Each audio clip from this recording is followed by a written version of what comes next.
আমরা। কেউ যদি মৃত্যুর স্বাদ জীবিত থাকতে গ্রহণ করতে চান তাহলে ওরকম উপভোগ করতে পারবেন। ভাই আইয়েন না। আশায় অবৈধ পথে বিদেশে পাড়ি জমাতে গিয়ে সর্বশান্ত হচ্ছে শত শত মানুষ ও তাদের পরিবার। মন ভোলানোর নানা প্রলোভনের ফাঁদে ফেলে ইউরোপের বিভিন্ন দেশে পাঠানোর নামে তাদের মৃত্যুর মুখে ঠেলে দিচ্ছে মানব পাচারকারীরা।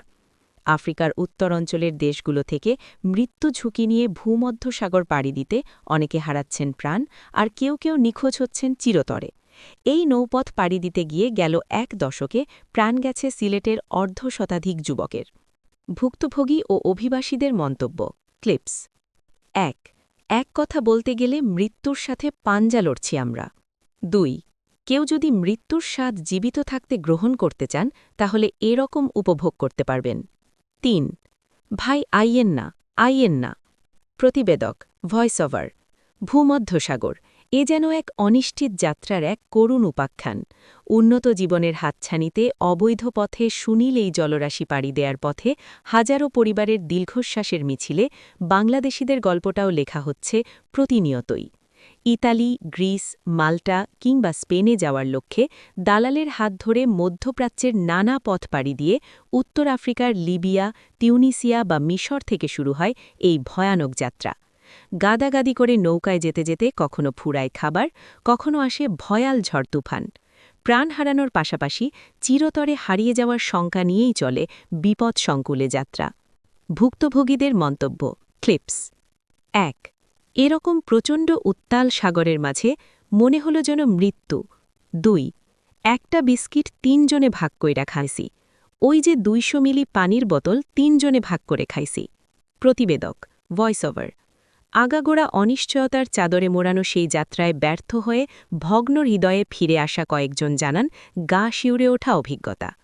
ফেরত আসা ভুক্তভোগী ১. আমি বাঁচমু কেমনে, আর এর বডি তো ডেড। মাঝখানে বিজ্ঞাপন ৪ গুণ শক্তিশালী এনজাইম ও অধিক ফেনা সমৃদ্ধ অরিক্স সিলভার ওয়াশ মাত্র ৭০ টাকায়। ফেরত আসা ভুক্তভোগী ২.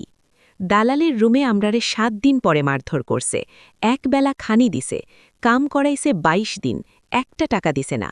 আমি অনেক নির্যাতিত হইছি। ফেরত আসা ভুক্তভোগী ৩.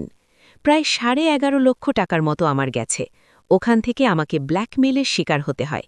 টাকা পয়সা তারা আত্মসাৎ করে। ফেরত আসা ভুক্তভোগী ৪. গামছা ওয়াশরুমের মধ্যে দিয়া একজন লোক গলার মধ্যে দিয়ে আর কি সুইসাইড করছেন। প্রতিবেদক ভয়েস ওভার। দেশে বৈধ রিক্রুটিং এজেন্সির সংখ্যা প্রায় ৩,০০০। এর মধ্যে সিলেট জেলায় রয়েছে ৫টি।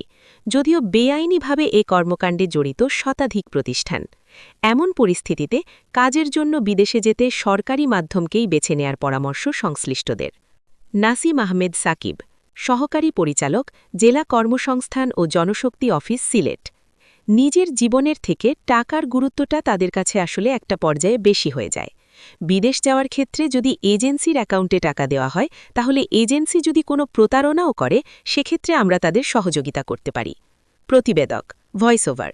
শুধু ওয়ার্ক পারমিট বা পর্যটন নয়, স্টুডেন্ট ভিসায় পাঠানোর কথা বলেও অনেকেই করছে প্রতারণা।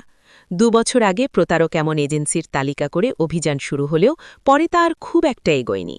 আব্দুল জব্বার জলিল, সাবেক প্রসভাপতি, আটাব, সিলেট অঞ্চল। বিভিন্নভাবে মানুষ প্রতারিত হচ্ছে। মানুষ যাবে বিদেশে ঠিক আছে, যেতে হলে ভালো এজেন্সি দেখে, যদি সঠিক মানুষ দেখে এর আলাপ আলোচনা করে এর মাধ্যমে যায় তো আশা করি ক্ষতিগ্রস্ত হবে না। Mohammad Ilias Sharif, police commissioner, Sylhet metropolitan police.